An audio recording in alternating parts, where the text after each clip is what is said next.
What's up, everyone? Welcome to the Week 2 Daily Roto Sharks Daily Fantasy Sports Football Podcast. I'm Justin Carlucci here with Ben and Sean.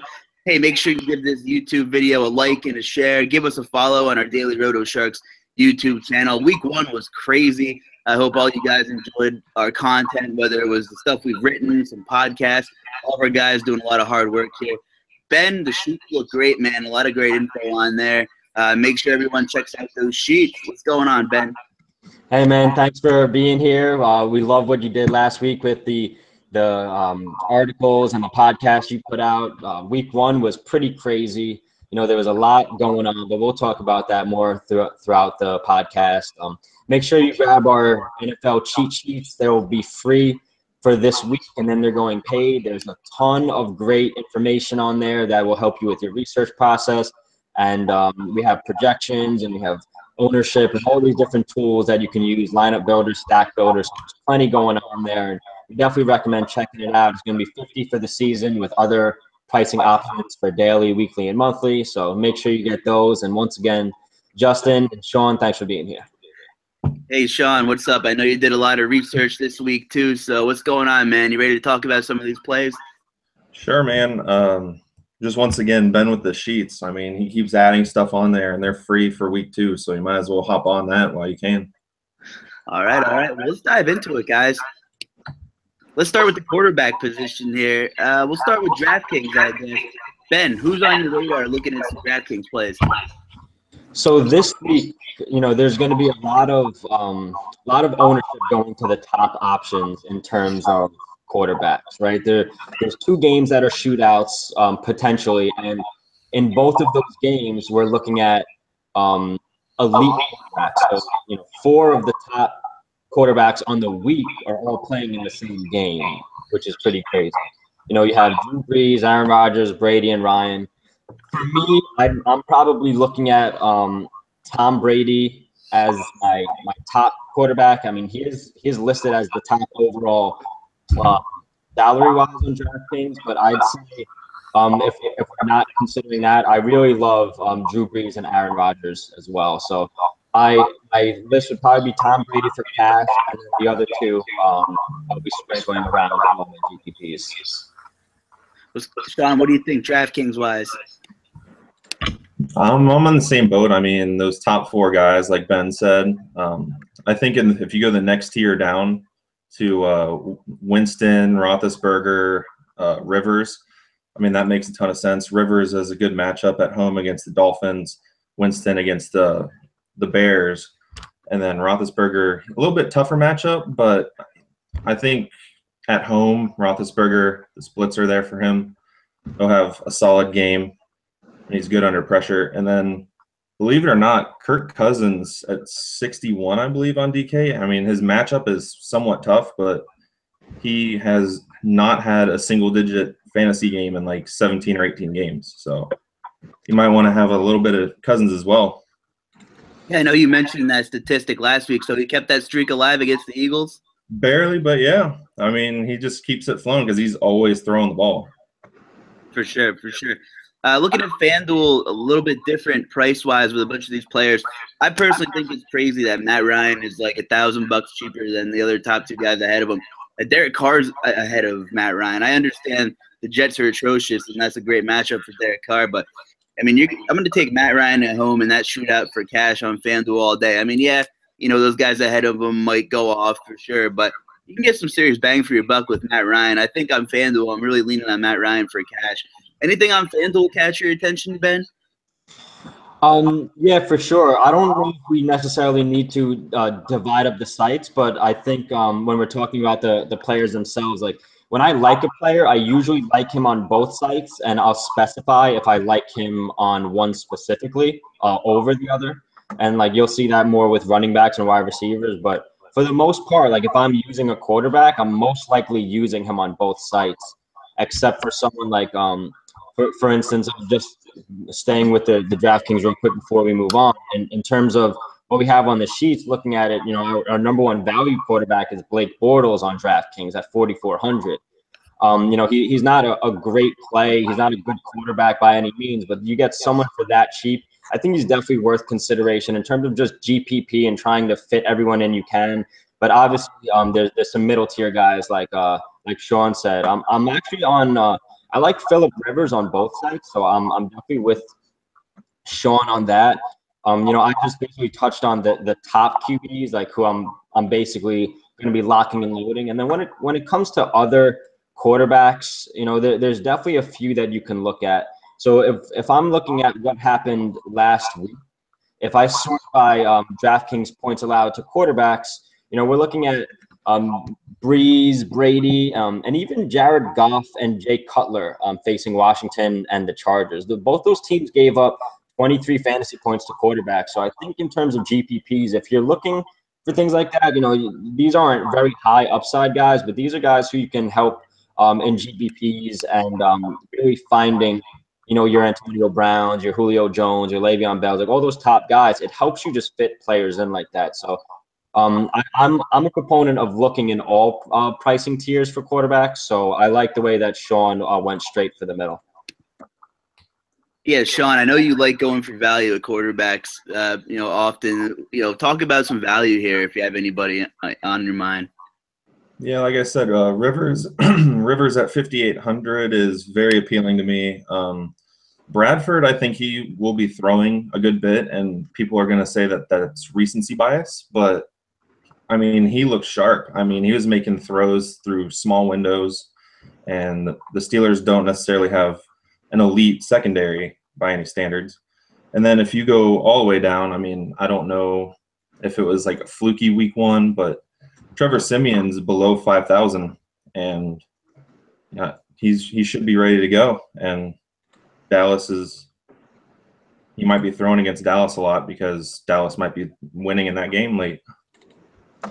That's a good point. That's a really good point to make in terms of game flow. I think this is probably one of the most underestimated aspects in all of NFL daily fantasy.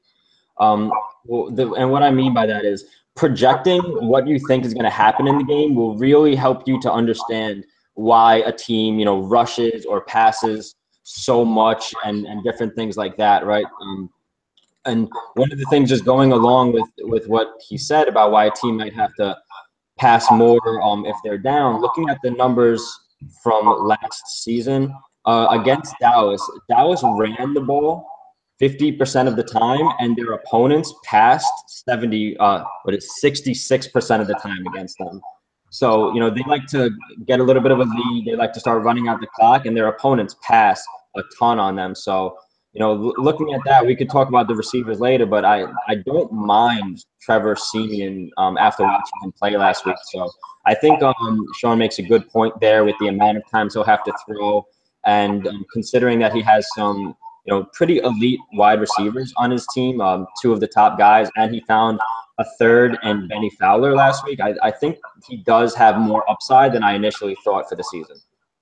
I think picking on the Browns is interesting this week. We know Baltimore called like 40 of 60 snaps last week as run plays, but going back the last year, they passed the ball quite a bit. They were kind of in the upper tier of passing attempts in the league, and that might be through game script and trailing or what may it be. But if you're going to run some lines with either of those cheap Baltimore running backs, which we can talk about in a little bit, you might want to hedge yourself with a Flacco line on DraftKings. He's like 5,200. We know he doesn't usually put up massive numbers, but we're talking about Cleveland here. They have a really high implied total. So if you're looking for something maybe contrarian to maybe even hedge yourself a little bit if those Baltimore running backs don't get the work that they got last week, Flacco can hit that 3 times value. I mean, I know it's not a lot. You might have some ground to make up if the big guns go off like Brady and all them with that point differential. But, there's some cheap guys this week. I know Sean's shaking his head like, yeah, give me all the cheap guys you got. Yep. I mean, for me, the only other person I'm probably considering is just Matt Ryan being, in that top tier. For me, I'm going to make a decision later on, and out of those top 4 guys, I'll probably stick with 3 and use one of them most. So that's how I'm projecting to use this. In NFL this year, I'm doing a lot more multi-entry than I did in past years. So I'm looking to find a lot of different quarterbacks a few different quarterbacks and cycle them through the 4 players that because I think all these guys have high upside. I think they're all in really good spots. So you're going to get a really good game out of a couple of them, and I want to be able to capitalize and try to get it from all of them. So those top 4 guys, I'm going to go hard on 3, really hard on 1, and then sprinkle on a couple other random quarterbacks, maybe up to 6 total. All right, guys, let's go on to running backs here. Last week we saw a bunch of the top guys, not give that return on investment at all. And we saw, obviously, unfortunately, what happened to David Johnson for those people who owned him. Le'Veon Bell getting 10 carries. A pretty low scoring week, when you have 3 defenses and some of the top scorers, on the day, it's an off the ball week. So let's start with that running back position. Sean, we'll toss it over to you. Who are you looking at this week?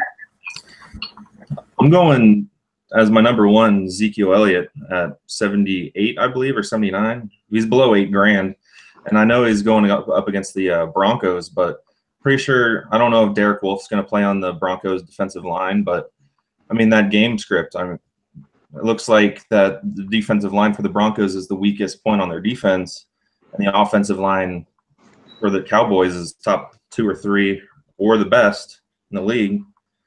And then if you go to the middle tier, you go Gordon, Fournette, Ajayi. A lot of people are going to be on Montgomery as chalk, but I'm also looking at Marshawn Lynch. I can't believe I'm saying this. Marshawn Lynch is he could go under owned, and he got 18 carries last week in a grab, and he's going up against the Jets, so he might be running a decent bit. If I can get 18 carries for $6,000 for Marshawn Lynch, I'll do it. Yeah, funny thing you brought him up. Good note on Lynch. When the Oakland Raiders were ahead last week, I think he had 10 of his carries in the 4th quarter. So, when they're ahead, they want to pound the ball. That's why they brought in Marshawn. You know what Derek Carr can do through the air. But when they got that lead, and if you're looking about game theory and game script and predicting what's going to happen, you would like to think the Raiders can build an early lead over the Jets at home. I mean, Marshawn is a good candidate to exceed that 18-carry mark, I think. I like that you brought up Montgomery. I think he's in play at all formats. Yeah, he's going to be chalky, but Atlanta's the perfect defense for him to go up against. And a nice statistic on him is when he saw at least 50% of the snaps that he's played in, he's averaged almost 18 DraftKings points per game across his career. So that's 9 games. He's had a floor of 7.6 and a ceiling of 26.1 DraftKings points. So you're looking at Atlanta, and last year they were the worst in the league at giving up receiving yards to running backs and pass attempts to the position. So you got a guy who's going to get a lot of attention out of the backfield. There's going to be a lot of opportunities for checkdowns, very high point total, and he's going to get some carries too. Atlanta's run defense, isn't very good at all. So I'm loving Ty Montgomery everywhere. Ben, what do you got for me? For me, I play mostly DraftKings when it comes to football. I love the PPR. I love that there's no kicker. So it's more of a fit for my style of play. And for me, the end-all be-all is running backs who catch the pass. I put them in my flex. I look for them first. So one of the first things I do is I actually, I'll go on and see how many receptions of defense allows to running backs, right? So just looking at this year so far, we have Dallas let up 12 in the first week and Atlanta let up 11. For me, Ty Montgomery is my basically number 1 per value per projection play. He's not the top. I don't think he's going to have the best overall running back week, but in terms of what the salary is and his opportunity, it's great. I really like Zeke Elliott, like Sean said. I think it's a little bit counterintuitive when you see Denver there, but it's interesting. Zeke is becoming a little bit more of a pass catcher. He had 5 targets last game. He caught all 5, 24 rushes. I think that it's really interesting. Denver D is a lot better through the air, even though they didn't really show it week 1. But I think that Dallas should be able to win this game and potentially run the ball a lot. The Giants are a really good defense. They're one of my favorite teams. I think they're awesome. But Zeke was able to get 100 yards rushing on them and, over, 24 carries or whatever. So I really like that spot. And then, Melvin Gordon's going to be popular. I like him a lot going against Miami. And like you said, Marshawn Lynch. Looking at what Lynch did last week and compare it to the other guys in the backfield. Lynch had, let's see, 32 snaps, so he had almost 50% of the snaps, and he had 18 rushes compared to 8 total by the other two running backs. So if you're going to get almost, he had 20 touches in a game against the Jets, I think he's definitely in consideration. Probably a little bit more on FanDuel since we're looking more for the touchdowns and not as much as the receptions. But I mean, there's a lot of running backs that I like on DraftKings this week, so I probably could keep going and list a bunch. So it's really up to you guys. But on DraftKings, I really like to focus on the PPR running backs. So there's a lot of guys that I like. Yeah, for sure. James White's in play for me at his price tag for sure, considering he's one of the guys who's going to get a lot of work in the pass game, and he outsnapped Burkhead and what's his name and Gillespie pretty significantly. I know that changes from week to week with Belichick. You never know what you're going to get, but that's encouraging for James White. And we got to address the elephant in the room with Cohen. He's a guy for at his price tag, and he's going to be all over the field. You don't have Kevin White anymore. Benny Cunningham's not playing, the third down running back. He's one of the only playmakers this team has, and he had 12 targets last week, so that's a good sign. And he had 8 catches for 40-something yards. He had some good rushing numbers, but even if he just catches 8 balls for 47 yards, that exceeds 3 times value right there at his price tag on DraftKings. So I'm buying Cohen on DraftKings at that price tag. Not necessarily looking at him on FanDuel because the scoring kind of benefits what he's capable of doing on DraftKings. And like I said, if we're talking GPPs, I'm looking at maybe some of the Baltimore running backs. It's a little dicey. I wouldn't play him in cash, but Buck Allen's really cheap, and Terrence West is going to get the goal line work, and you got a high projected total there. So I think in GPPs you can look at. I mean, there's so many guys this week, but like you said, hey man, there's so many running backs that have PPR potential. I mean, you look at him. You look at Vereen had 10 targets, even though a lot of it was garbage time. Darren Sproles had 8. Christian McCaffrey had 13 rushes and 7 targets, so he's getting around 20 touches a game. So there's a lot to look at here, and I really like a few of those guys, especially including James White for sure. So I mean, for me, there's really a decent amount of options. You still even consider Theo Riddick, against the Giants, because they're going to have to pass out of the backfield just to even try and make a dent in that passing attack. So there's plenty to look at here. And the last one I'd probably say is besides like those other guys I named is LaShawn McCoy. He's gonna get the carries. He's a little bit of expensive, but I don't think people are gonna pay for him in GPP. So we will see some low ownership there. Hey, before we get on to receivers, Sean, you're a GPP guy. Are you paying up for any running backs at all this week? Yeah, other than Zeke, I'll definitely have some Gordon, some Ajayi, and believe it or not, even though we don't really know PPR-wise what he's going to do, Leonard Fournette, I mean, he got 29 touches last week. Who knows what his volume is going to be? I mean, it's probably going to be 25 to 30 again. They lose Allen Robinson, so they're really limited on playmakers. So I'm going to definitely have some Fournette. I think some people are going to have some Jacquizz Rodgers in there because he's only 4,400. He can sort of develop some PPR scoring. And then my punt is Alvin Kamara. He's 3,500. I don't remember exactly how much he was on the field snap-wise, but he got a decent amount of touches, and his game script is very favorable since he's mostly a pass-catching type dude. He had more snaps than Ingram and Peterson, and almost more combined. Mm-hmm. He had 31 compared to Ingram's 26 and Adrian Peterson's 9.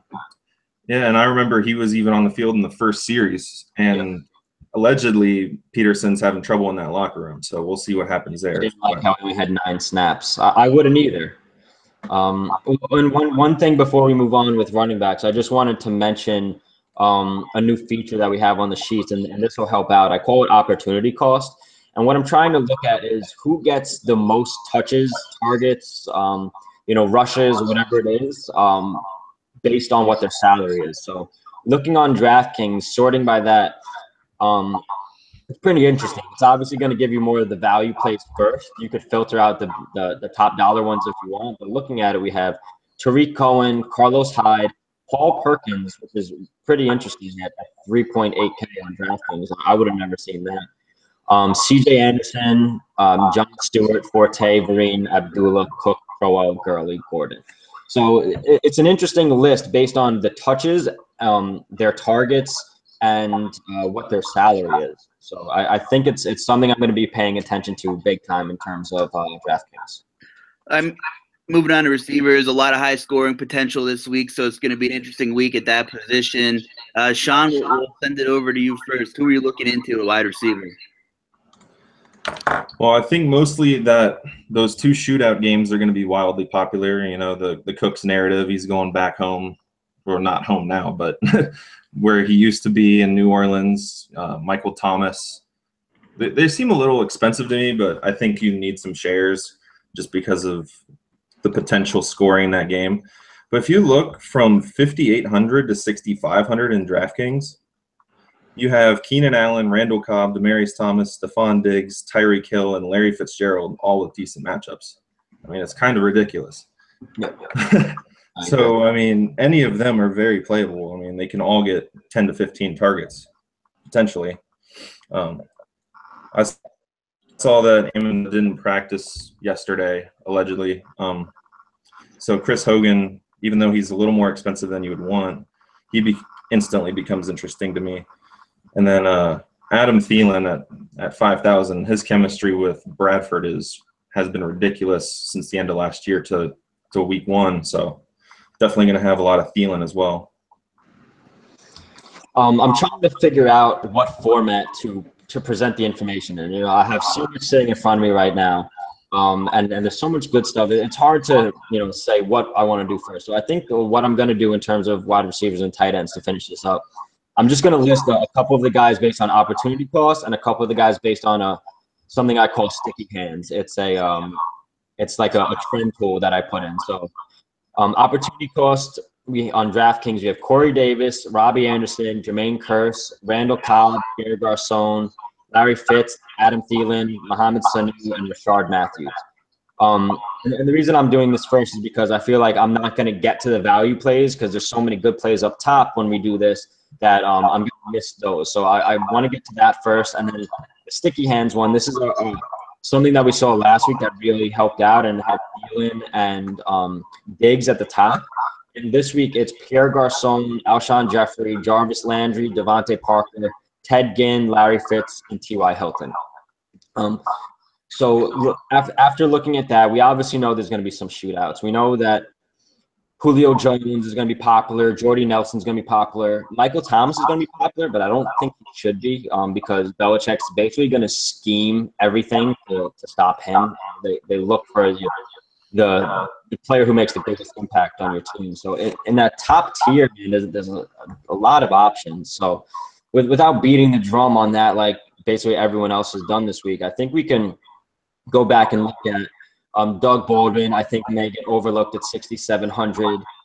Michael Crabtree. Everyone's going to be staying on that Cooper bandwagon because he got more targets in the red zone. But I think the lack of efficiency that he saw is going to get Crabtree some more red zone looks since he didn't get any last week. Definitely Tyreek Hill against a weak Philly secondary that should let up a decent amount of points to him. Man, it's tough. There's so many options to go on here. I'm just trying to name some of the ones that I like. I think will be popular. But man, like looking at this on such a large slate, there's so many good options this week that I'll use, and I feel like I can just stay in this position for a while. So I'll get off. I'll let you guys continue. But man, I'm in love with some of the matchups and positions we have for receivers this week. Yeah, Tyreek Hill is interesting. I know a lot of people are going to be all over him. He's going to get a lot of his work against Jalen Mills, who, according to PFF, runs the fourth slowest 40 time out of all the corners there. And we know how fast Tyreek Hill is. He's lightning. So, interesting matchup there. I'm glad you brought up Keenan Allen. I think he's going to get some looks.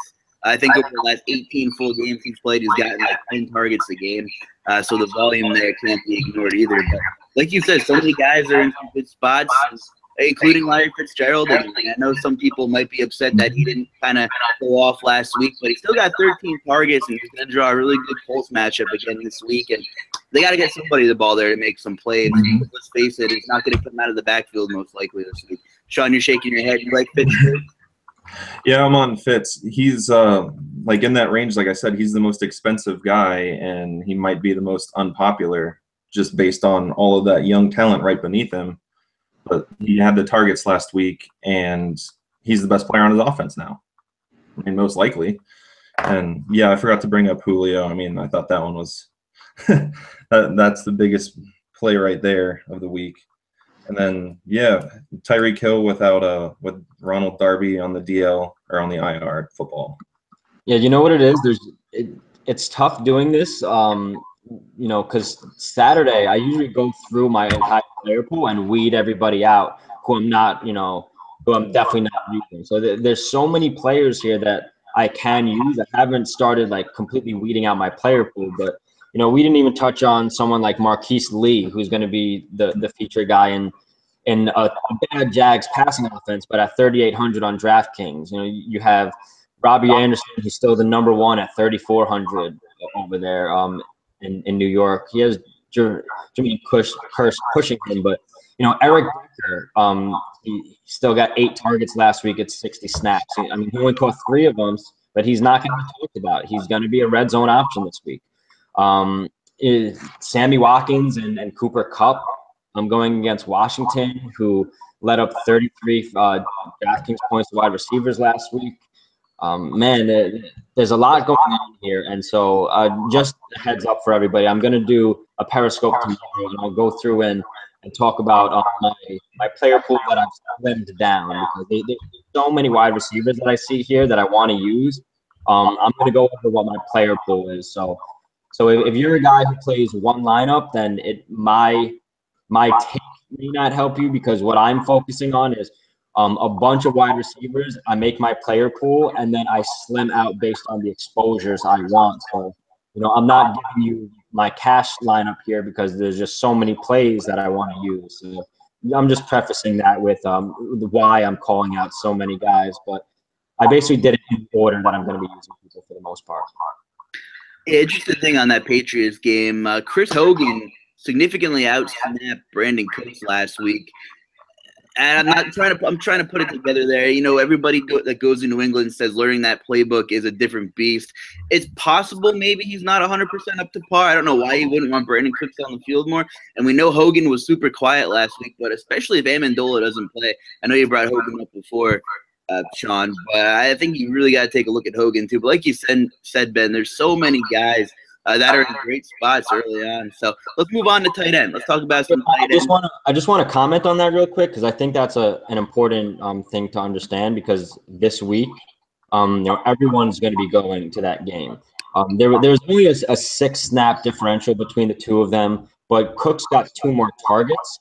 Hogan caught only one out of 5 targets, so there was a small catch percentage there, so people won't be looking at him as much, I don't think. So if Amendola is out, I definitely like Hogan in the game theory perspective, that people are going to be on the number 1 in Cooks. But also consider that Cooks had a couple of pass interferences that got them the ball on the 1-yard line, and Gillespie ran in 3 of them. So there wasn't really any red zone targets there. The game flow was a little bit different, especially when KC started getting out of hand. You would expect them to start throwing the ball around more, but it was just a weird game. So I think it's a little bit tough to look at snaps and targets from that game, because things will be drastically different this week. All right, let's talk about tight ends. Most expensive guy on both sites, Rob Gronkowski, $1,400 more than the next most expensive tight end on each site, respectively. I mean, this could be a Gronk week. It really could, especially with some dinged up receiving cords there. You guys considering Gronk maybe in some GPPs or some things like that? Sean, you want to take that? I want to hear what you're doing with the GPP for tight ends. Yeah, I mean, Gronk, I don't know what his ownership's going to carry, because, I mean, his week 1 was suspect. But, I mean, it's Rob Gronkowski, and he's below $7,000 on DraftKings. So that means you're getting him for like a Doug Baldwin or a Larry Fitzgerald price, and he's against the Saints. So Gronk is definitely appealing to me. Jordan Reed, for if he's completely healthy, I mean, I know he didn't do what he needed to do last week, but he's Cousins' old faithful. I mean, Crowder was banged up at times last year, so he didn't get the chemistry all that like 100% with Cousins last year. Pryor just came in this year, and Doxson didn't really. I don't know if he's a rookie, but I think he was hurt last year. He didn't play that much. So Reed is definitely on the chemistry bandwagon with Cousins there. Delaney Walker, I think, is still underpriced. And then if I'm going down, I like Martellus Bennett in that game. He had 6 targets in his first game with Aaron Rodgers. That's always a good sign. Witten had a bunch of targets. Not sure if I'm going to be on Witten or not yet. I'm going to look at that a little more. And Colby Fleener at home, I mean, it's obvious that his chemistry with Breeze has grown since last year where he looked terrible. Obviously, losing Cooks, there's going to be a little bit more ball sharing around that receiving core. So that's about it. Nice. Yeah, so I'll touch on just the New England situation real quick, and then I'll get into some of the other stats. In terms of New England, Gronk's going to be popular, obviously. He's someone you could put in your flex on DraftKings as a wide receiver. He's cheaper than the top flight wide receivers. He can really score 2 touchdowns, and no one would even be surprised, right? In terms of a game theory perspective, I love him. I think he's obviously the best tight end maybe ever. But I'm taking a GPP stance where I'm going to have Dwayne Allen in some of my lineups because let me see what his price is. On DraftKings, he's 2,500, basically bare minimum. So for someone like that, who was his ADOT last week was 26. So out of 2 targets, the average depth was 26 yards down the field. I think, in a high shootout game, he's going to get more than 2 targets. He only had 27 snaps last week. I think he's going to get a little bit more. Gronk's definitely going to be used. So I'm not comparing the 2 of them by any means, but I think that Dwayne Allen definitely has a chance for a red zone touchdown. And at 2,500 DraftKings, if you're using him for GPPs at such a low ownership, I think it's a good spot that will go overlooked. Yeah, speaking of other guys to look at there, I like Travis Kelce this week. I think he's a guy that always carries kind of a high floor. Everyone's talking up Tyreek Hill and obviously the Kareem Hunt show last week. The Eagles were really good against the run last year. I think they gave up only 3.2 yards a carry. So, Alex Smith was saying, hey, we're going to air the ball out more this year. Well, we're going to see, if that theory stands in week 2. Kelce saw at least 7 targets in 7 of his last 9 games. So he's always involved in the game plan no matter what it is. And I think Kelce's a guy with a high floor, and he could be a nice GPP play as well. So I'm digging into Travis Kelce a little bit too. Anybody else this position, Sean, you're looking into? Yeah, it's funny you brought up Travis Kelce. You forgot to mention that he is also a Wildcat quarterback, I mean, I'm just kidding. It was on that first drive, though. I mean, complete athlete, right? He's running his mouth. He's running Wildcat offense for some reason. Charles Clay at 3,000. He had 9 targets last week. And he's another guy, Old Faithful. I mean, he has that chemistry with Tyrod Taylor. Jordan Matthews is new in town. Zay Jones is a rookie. So who else is he going to throw to in the red zone? The guy he trusts. I mean, I'm not on Kelce this week. Not only is Philadelphia good against the run, they're actually really good against tight ends, and they have been since last year. So out of all the options, I definitely think he'll be a little bit lower on, but I'm not really using him. I know he does have upside, but for me, I usually pay down at tight end. So I'm gonna do what I do with receivers, and this is obviously on DraftKings. The pricing's a little bit different, but for the sake of time, when I play mostly DraftKings, I'll go with it here. Opportunity cost.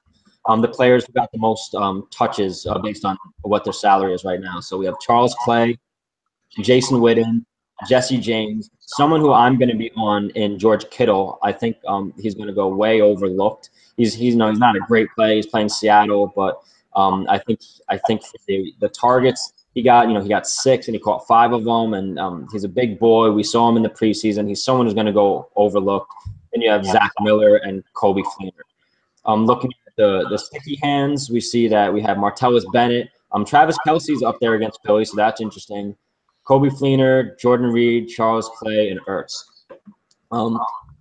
For me, it's a tough situation with tight ends. I usually like to pay down. So if we're looking at what the value ranks are, we have Ebron against the Giants at $3,000. I think that's pretty interesting, projecting for around 9 points. He only got 3 targets last game, but we saw that the wide receivers really went off last game. They're going to have a tough time against the Giants this week, who do struggle against tight ends like we saw last week with Jason Witten. So Eric Ebron becomes a GPP play in my eyes based on that.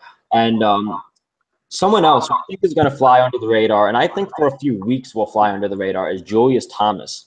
Yep. I played him on in preseason. Jay Cutler likes him. Jay Cutler loves safety valves, and Jay Cutler I don't see throwing to Jay Ajayi too often. So you have Devontae Parker, who's a deep threat. You have Landry, who's a slot guy. I think when you have Landry tied up on the short routes and Devontae Parker going deep, the only other option really is Julius Thomas. So I think he's going to be pretty interesting. I think that people aren't really going to be on him, especially since they didn't see him play week 1. So those are a few of my cheaper GPP plays besides one more. And this is going with, people didn't see them last week, but Cameron Brate. Austin Seferian-Jenkins isn't there anymore. We know that Chicago is pretty bad against tight ends, and he should get a decent amount of options. And it's the same situation that I have with Julius Thomas, where you have Mike Evans and Deshaun Jackson, who are actually both deeper threats than Landry and Parker in terms of both of them combined. So I think you'll see a decent amount of dump offs to Cameron Brate as well. A couple things I want to bring up real quick. For what it's worth, I read that they want O.J. Howard to block more earlier in the year, so that definitely helps Cameron Brate's value. In terms of talking about targets from week 1, we just have to be conscious that it's only 1 week. So, game plans change, and people are going to – defensive coordinators are going to scheme and shadow people differently. So you can't just hone in on targets from week 1. I like looking back historically to some of these guys and see, what they did the last couple of weeks of last season too. That was a big tell in how Zach Ertz would hopefully be involved last week with Carson Wentz. And we knew he was Chalk City, but man, that was good to nail that one for everybody that played him. Yeah, that's why I'm considering Ebron, and I'm not looking at that 3 targets from last week. It's a scheme thing in my opinion. You're going to be playing against the Giants. They have a really good defensive line. They have an elite secondary. Where are you really going to go in terms of passing? Eric Ebron, we know this guy's potential. He's always hurt. He's like a Jordan Reed, but I mean, this is the healthiest you're going to get him all year, right? Like he's going to nick his toe getting into his car after the game. He's going to cut his hand on a can opener or something. Like whatever it is, this guy just gets hurt. So we need to get him when we can. They're going to be looking at probably being behind in the game. They're not favored. So we will see a little bit of catch up, and Stafford's slinging the ball. So tight ends, I like to go in that cheaper range, especially on DraftKings, because you don't need the touchdowns on DraftKings. On tight end, on FanDuel, you have to look a little bit differently. That's where you'll be looking at more of your Gronkowskis, your Olsens, your Kyle Rudolphs, who I overlooked in this. I think Kyle Rudolph's a great play again this week. Bradford's good. He's slinging the ball. He has great completions. He only threw it 3 times to Rudolph, but he caught all 3 balls for a touchdown. We're going to see, people, they're going to be focusing a little bit on Thielen and Diggs and Rudolph. When they get down to that red zone, they like to throw to Rudolph. We saw them throw to Diggs on a fade. I don't think that is going to be the default position moving forward. He was on, he had a shorter wide receiver on him, and that's not usually the case. So, this week he might get someone like I'm not even sure if they're like going to be shadowing or anything, but we know that Rudolph likes to get red zone targets. I'm updating the red zone data for the sheets today, so I'm going to be putting that to 2017, so then we can see all the information there. But I'm So what it looks like, at least on DraftKings, I'm going to be going with a core of like 5 or 6 quarterbacks with, exposure going towards the top tier. I'm going to have a mix of maybe like 8 running backs who all have PPR potential. And wide receivers, I'm all over the place right now, so I need to refine that. And tight ends, I'm going basically with those cheaper guys, except for Zach Ertz and probably Kyle Rudolph. I don't really see myself paying up more.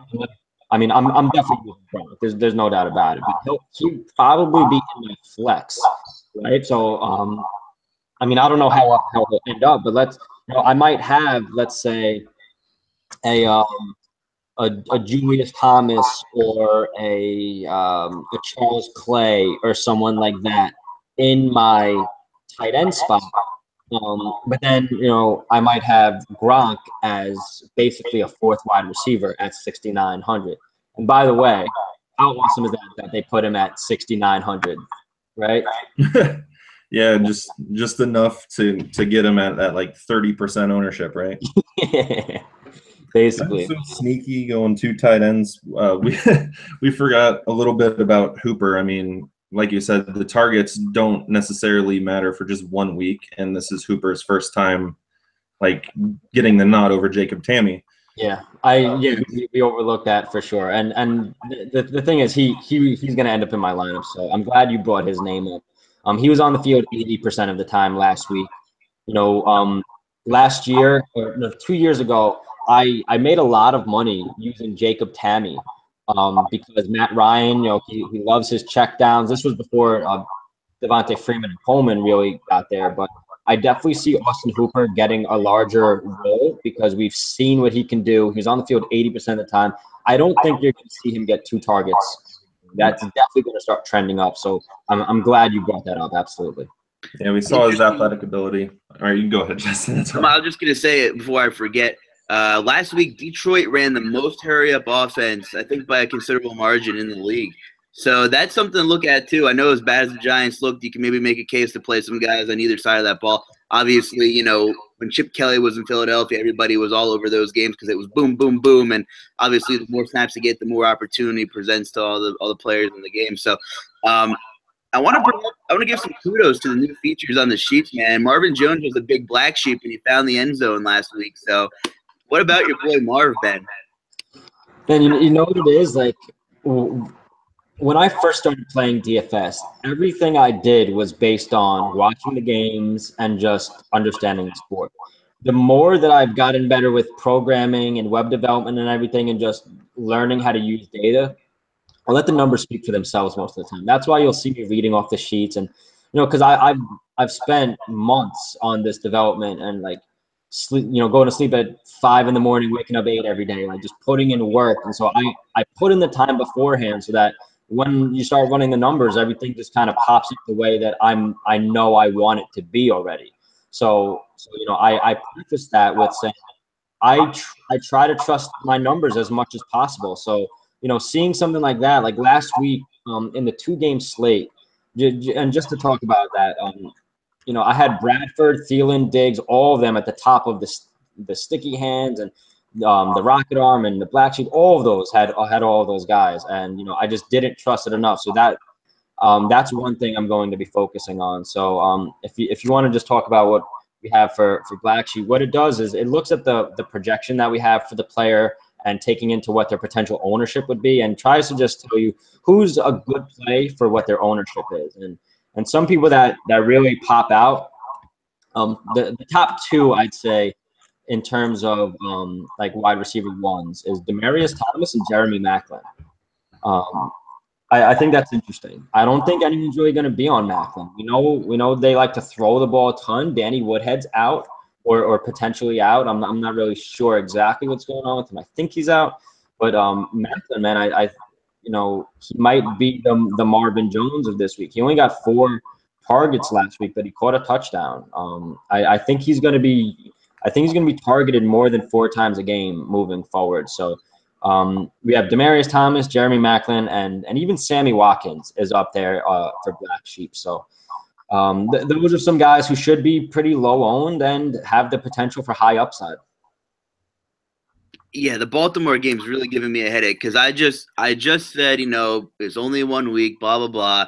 And then I went off and said Baltimore ran the ball like 40-something snaps out of 60. I mean, but historically, I mean, they weren't a great football team the past couple of years. So, game script wise, they were throwing a lot. Joe Flacco was using that check down late in the game. And it's such a shame what poor Danny Woodhead, man. I mean, he was raking early. He's a dream for Joe Flacco. I was just told that he's out for 6 to 8 weeks. Man. Yep. I knew he was out. I thought they only had him out for a couple of weeks, but it looks like it was actually worse. Alvin Kamara, we talked about him. Just people are commenting on the Periscope. So I'm just trying to bring some of that over into this. But yeah, so I'll just go through a few of the Black Sheep just by position real quick based on DraftKings, if that helps, before we just jump into defense. So on DraftKings for quarterbacks, we have Dak Prescott, Eli Manning, and Tyrod Taylor. I'll do the top 3 at each position for Black Sheep. Prescott, Manning, Tyrod Taylor.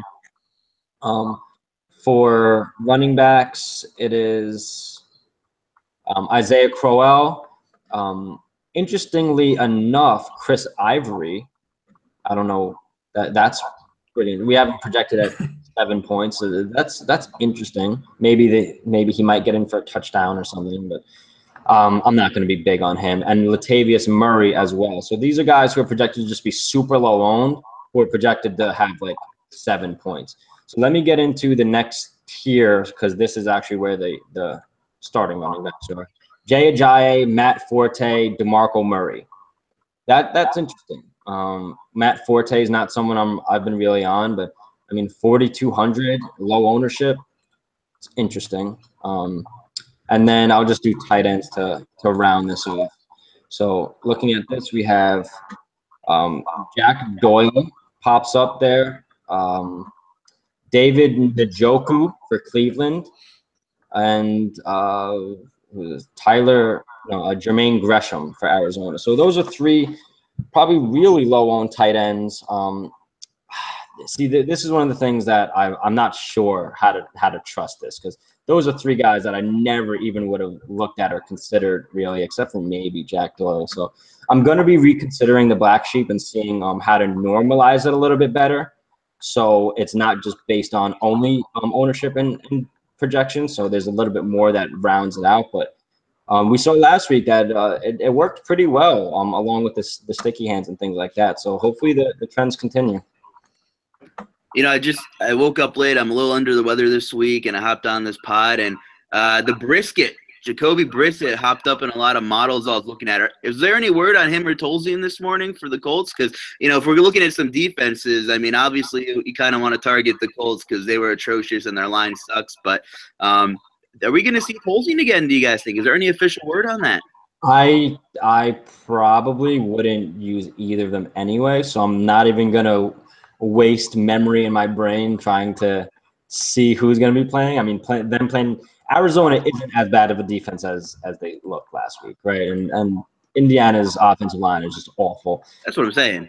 I'd rather play Blake Bortles at 4,400, who's even less than Brissett, who's not starting. So if I was going to go down there, I would just not even look at anyone else but Blake Bortles, really. Yeah, I mean, listen, there's a good enough chance I piss away money this week not playing Jacoby Brissett with all the good options out there. I'm not playing either of those quarterbacks, but I want to bring up some defenses, and obviously Arizona's probably going to be pretty popular. Sean, we saw a crazy week, and a lot of defenses helped a lot of people out in GPPs with the Rams, the Jags, and the Jags are for real, guys. I'm a Titans fan. I'm a little nervous about this game, and I'm going on for a quick tangent. I know you brought up Fournette and all of his touches, and when that game was within 1 score, I think, for whatever duration of time, they ran the ball the most in the league in a competitive game. And Doug Marrone is totally committed to that run too. And I'm actually surprised with the volume they gave Fournette after not playing so much in the preseason. So the Jags-Titans might be a low-scoring game, I think. That might be a gritty game. So what defenses? You got anybody in mind, Sean? I mean, yeah, I'm mostly gonna have the Cardinals, obviously. I mean, just matchup wise, I mean, that's just it's nearly perfect. I mean, you can't really assume all these defenses are gonna do that again. I mean, defensive touchdowns are pretty rare and pretty random. I mean, you can take a defense based on their matchup, but it's kind of a crapshoot with the defensive touchdowns. Because I mean, even a Saint can get a pick six. But if I'm going Starting just to, your information. if you're just looking at the matchups, I'm mainly going to go Cardinals and Ravens.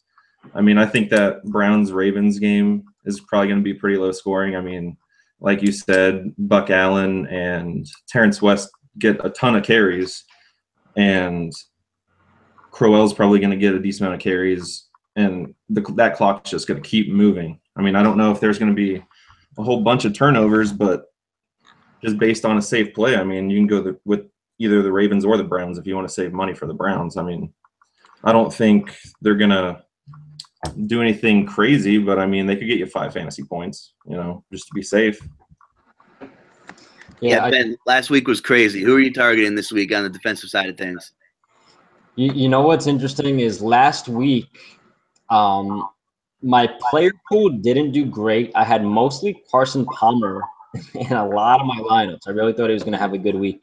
And so that tanked, but my the defenses I had the most exposure to on each site. I had 90% of them on each site. I had Jaguars, 90% on FanDuel. They crushed. And I had the Rams, 90% on DraftKings, and they crushed. So I was able to make back all of my money and some based on my defenses.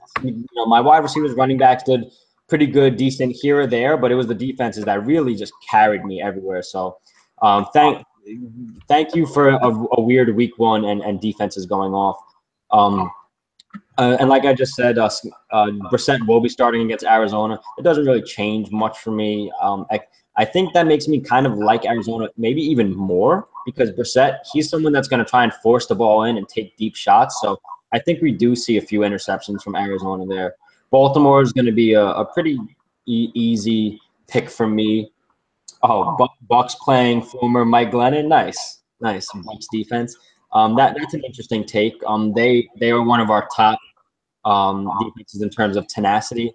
Listing tenacity, it's another one of those trends. But for defenses, we have Ravens, Seahawks, Raiders, Cowboys, Bucks, Cardinals, Rams. So these are all guys I'm interested in. But my favorites are the Cardinals. But you know what? I'll start the other way around. Ravens. I like home teams most in terms of running backs and defenses. So I'll go Ravens, Cardinals, Seahawks. Those are probably my top 3 defenses, and I'll have the most exposure to. But looking at this, there's something that I did here for our sheets in terms of the defenses page, which I really, really love. So what I set up is when you look at the defenses page, at the end of the page, you'll see, and let me show this to people on Periscope. What you can see here is you see the actual the defense that you're looking at, and then each player that is projected against them. So the quarterback 1, running back 1, wide receiver 1, wide receiver 2, tight end 1, and I have all the players and their projections, so you could see who the defense is going to be facing. Right. So looking at this, if we sort it by the lowest total of what a team is projected for, right? We have the Cardinals versus Indianapolis. You have Scott Tolzien at 7.4, Frank Gore at 3. That might be a little off of Frank Gore. I hope not. But T.Y. and Moncrief, these guys are projected for the least amount. Then you have the Raiders against the Jets. That's interesting. Them at home versus the Jets. I'll be considering them. The Bucks going against Chicago. So big up on that. A little bit of revenge going against Glennon there. Seahawks and Titans. And then even Ravens. So out of those groups, that's what I'm going to be focusing on, right? So I look at a few different factors for sure when thinking about defenses. One of the things is Vegas spreads and totals. Those definitely play a little bit of a part. I like to look at low totals and favorites at home for defenses. Those are things I really like. Then I consider everything else. Looking at opposing offensive lines, like Indiana's awful, things like that. So those are my top defenses, and the last few I mentioned, I'll have maybe sprinkled around, but I usually stay pretty consistent in my defenses. I'll pick 2 or 3 and try to ride them out, and then throw some like 3 or 4% exposures on other ones. So just to reiterate, I really like the Ravens, the Arizona Cardinals, and the Seattle Seahawks. Right, and not only the Glennon revenge kind of narrative, but don't sleep on having kind of an extra 5 or 6 days to prepare for this game. So, and Mike Glennon is kind of check down city right now too. So I definitely think the Bucks are interesting. I'm glad you brought up the Raiders at home. And yeah, I kind of like looking into bad offensive line play too. I like to see, what offensive lines let up the most hurries and pressures, and what quarterbacks do not play well in a clean pocket. Pro Football Focus is a great reference for that. So obviously you want the quarterbacks that are most prone to making mistakes, because that's where the big points come in from the other side. You get your pick sixes and things like that. Blake, you mentioned the Titans, and I probably won't have too much Titans. But if the Titans get ahead and Blake Bortles in some uncomfortable positions, there's a guy who loves making mistakes. So there's a lot of defenses in play, and obviously the Raiders are really interesting at home too. Anything else, guys, before we get out of here? You guys have anything else on your mind? There was something I wanted to say about the defenses. I can't remember off the top of my head. Oh yeah, what you mentioned about the pressure. So this is another aspect of just trying to maybe project just some kind of game flow and the way things might go, and game theory as well. So when you're considering defenses, one thing that is important to look at is hurries and pressure that they get on the quarterback. And obviously this helps with, interceptions when they throw the ball in the air, or sacks. But what I think is most important about the pressure is the potential fumbles that you can potentially get, right? So the more sacks you get on a quarterback, the more potential fumbles you have. The more potential fumbles you have, the more chance you have of a defensive recovery of the fumble and or recovery in the end zone of a fumble. So it's an extra element when you're thinking about choosing the defenses. When you're looking at a team like a Houston who has 2 elite pass rushers off the edge, they're gonna hit the quarterback and they may end up causing fumbles. So when you see teams that have elite pass rush, it's not only about them being a funnel defense like a Tennessee or something and causing you to throw a little bit more. It's the fact that they can actually wreak havoc on the quarterback before he even has the chance to throw. And if that ball gets out of his hands, you're looking at a real flip in game flow. If a team was projected to win and gives up the ball a couple of times to an offense that gets points off of those turnovers and maximizes, that's how game flow goes from a -4 favorite to a +4 real quick. Sean, any last thoughts before we head out? A couple. Like I was saying about Stephon Diggs, Joe Hayden is probably recently one of the most overrated cornerbacks I've ever seen. And I'm not just saying that because the Browns dumped him. I wish the Browns would have traded him to get something instead of just handing him to your division rivals. Diggs up against Joe Hayden most likely is pretty interesting. I know I brought up Randall Cobb, but a lot of people are still on Jordy Nelson. I was just wondering about if he's going to be up against Desmond Trufant or not. And then Martavis Bryant, Antonio Brown, not sure if he's going to be on Xavier Rhodes. I mean, Antonio Brown can burn anyone. But I'm pretty sure, I think his name is Terrence Newman, that Bryant's probably going to be lined up against. And he's 39, and Bryant's a burner. So we'll see if Big Ben gets on the move and throws a Hail Mary or something. I have a couple of thoughts on your thoughts. One with Diggs going against Hayden, I think that's important. Hayden gave up those to Brown, and Diggs is the closest we have in this league to Antonio Brown, in my opinion, at this point. So Diggs is probably going to eat again. And then you also have Thielen on the other side. I'm high on both of these guys. Every week that they're not playing a completely elite defense. Another thing that you said was Antonio Brown going against Xavier Rhodes. Like you said, he's just elite. Xavier Rhodes is I think he's like 6'2", 220, something like that. He's a bigger body guy. You know, he does better against, and this is actually the same thing with Trufant. He does better against bigger body guys, like, you know, a Des Bryant or someone like that, where Antonio Brown and Diggs, these guys, they're so quick and they're so precise with their routes that even in double coverage, and this is something that I experienced myself because I've always played a wide receiver, and I'm smaller, but I'm really quick. So guys who are bigger than me, even though they could probably out jump me, and if there's a jump ball, they can go get it. They just can't stay with me on routes. And I feel the same way about Antonio Brown and Diggs. Like, no matter who they're playing, you just can't stay with them. Like, you can be on their hip, you can be close to them, but these guys have such great hands, such great route running that as long as the quarterback is just getting the ball to them, like, it's going to be very hard to stop them. So those guys are almost in essence matchup proof as long as they have someone else on the other side to take away some coverage, like Martavis Bryant and Adam Thielen. So I really like both of those. And you know, there's been a few times throughout this podcast that you've mentioned someone that was on my mind that I overlooked once we got on here, but Randall Cobb is absolutely one of them. The same kind of play that I'm looking into with, obviously Dwayne Allen's a much lower on the totem pole of DFS, but it's the same concept, right? Everybody's going to be looking one way. You know, Cobb is someone who he can get 7 catches, 80 yards, and a touchdown or 2. You know, so everyone's going to be going Aaron and Jordy. Everyone's going to be doing. You know, they're going to be very popular. I'm doing it myself, but at the same time, there's no reason not to go. You know, Aaron with Jordy and Cobb, or Aaron with just Cobb, or Aaron with Cobb and Bennett. Like, these are ways that you find edges, and oh man, it's such a great example and such a big lesson for everybody with David Johnson last week in terms of ownership, right? This is such a big lesson that I really want people to pay attention to.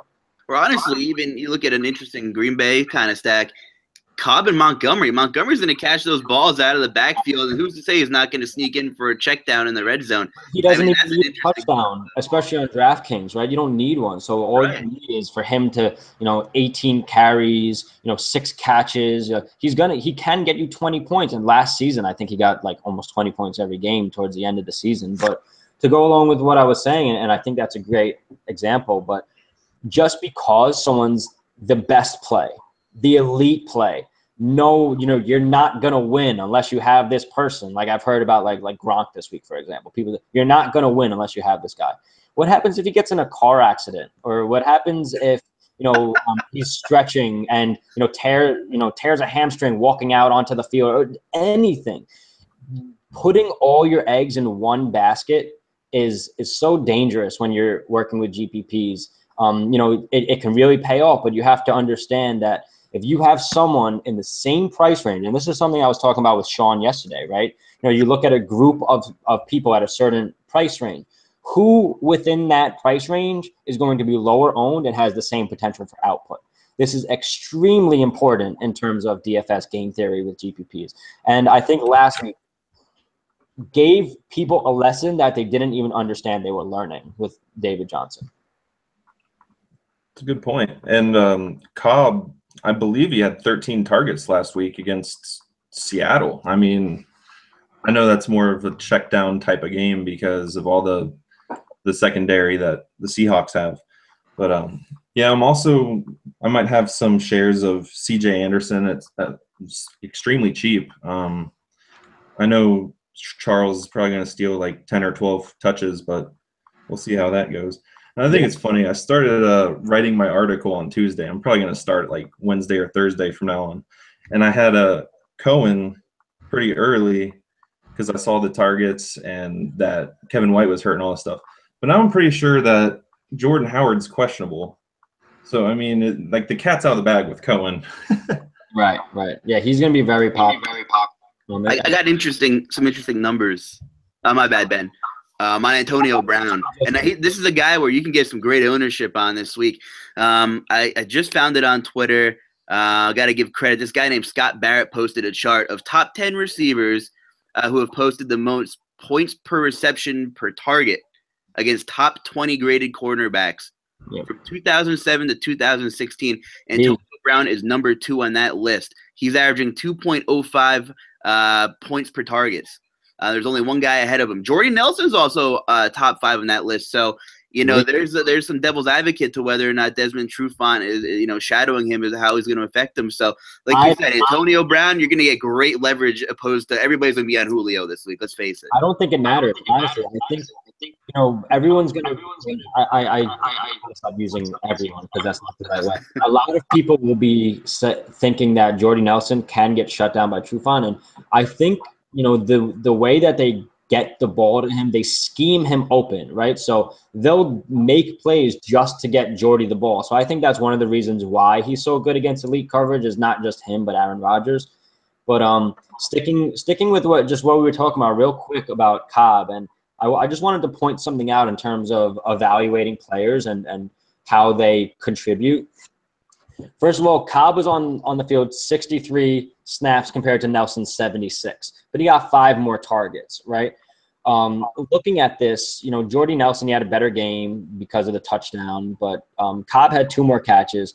And looking at the ADOT, which is the average depth of target from Pro Football Focus, one of my favorite stats, Jordy Nelson's ADOT was 11.8 last week. So that means his average depth of target was 11.8. Out of all the targets he got, the average depth away from the line of scrimmage was 11 yards, right? 11 yards off the ball. So he's looking a little bit more downfield. Devontae Adams, 16. So this is way down the field. Randall Cobb, 2, right? He's getting the ball at the line of scrimmage. He's getting quick hitters. He's getting quick throws. So he's more of a PPR play because he's going to get those receptions. He's going to go to those quick little hitters. But he's not getting those big plays that you want. So Jordy Nelson and Devontae Adams, they're contributing that to the offense. So this is something important to understand. If you didn't already know that Jordy Nelson and Devontae Adams were the X and Y receivers, meaning they're on the outsides, and Randall Cobb was the Z, which means he's in the slot, that this just looking at something like that can just point that out to you right away just from the numbers. So I think it's very important to understand when looking at running backs. And I'll just end on this note. This will be the last little tidbit that I provide. But I have ADOT on here just because it's so useful to me. I'll give the 2 most extreme examples from last week. We have Chris Thompson from Washington. He had 5 targets, and his ADOT, average depth of target, was 6.6. So he's getting the ball probably on slants, on outs, on in. So he's running receiver-like routes, right? Now, then you look at the other extreme of Isaiah Crowell. He had 2 targets last week, and his ADOT was minus 4.5. This means that I don't even know if those targets were on purpose, right? They might have just been like, my bad, I threw that behind the line of scrimmage, then you caught it. Like that's crazy. But also looking at Ty Montgomery had a -3. So his routes are swing passes. They're not those, outs and slants like that. They're not running him like he's the wide receiver that he is. They're giving him those swings, which I actually like a little bit better for his style, right? So you have Ty Montgomery and Isaiah Crowell, who are 2 completely different types of running backs. And so their ADOT, while similar, tells a different story. Ty Montgomery, he's going to get those swing passes. They already know how to run screens with Randall Cobb. So when he gets those swings, he has a real potential to pick up a couple blocks and be out. Crowell, he's basically just catching the ball behind the line and just hoping to get a couple of yards before he gets tackled, right? They're 2 different styles, especially with the blocking scheme. So these are little tidbits that I'm going to be pointing out to people throughout the year, but it's not just the numbers and what's good or bad. It's how to use them to evaluate players and what they provide for their teams. Yeah, and just a quick reminder, make sure you follow us on Twitter at DailyRotoSharks. A lot of great football content from myself, Sean, our boy Jaguar, Tom Murphy with his GPP picks, and our baseball guys are still going in. Scotty with the dongs, Billy with the stacks. Everybody's doing some great stuff. Baseball season's winding down, so definitely follow up on us. NBA is within the next month and a half. We're super pumped that we're going to do a lot of exciting stuff for that too. But we're going to have a lot of great coverage throughout all these sports. Looking forward to do a bunch of periscopes. Everybody's doing these podcasts, and Ben and Sean, it's been a pleasure having you guys this week, and I hope a lot of this information helped everybody. And feel free to give us your feedback, DM us some questions, and do whatever you got to do. Next week we'll have Jeremy Kahn hosting this thing, and we're looking forward to having him back as well. So for Sean Hoy and Ben Jocelyn, I'm Justin Carlucci. Thanks for listening to our Week 3, and good luck this weekend. Week 2. Week 2. New. I'm sick. I get a free pass. Ben, we're still